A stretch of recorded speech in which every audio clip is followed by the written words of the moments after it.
A lot of people come into acting sessions because they're shy and they would like to resolve that issue that they have.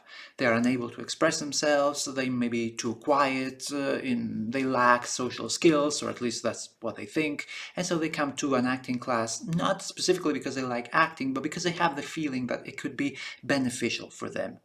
And every single time I see a lot of improvement in just very few sessions. Now, why is that?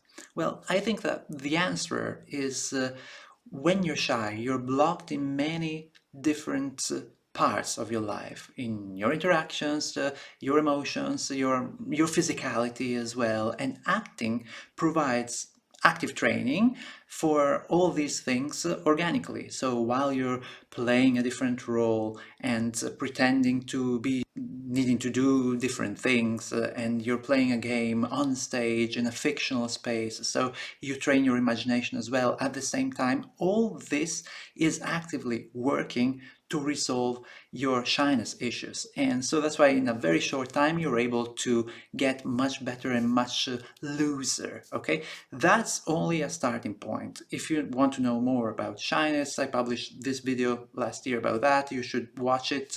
And I have many tutorials that can help you further in your journey. Everyone could benefit from acting because it's a very, very natural and organic discipline that trains you as a whole.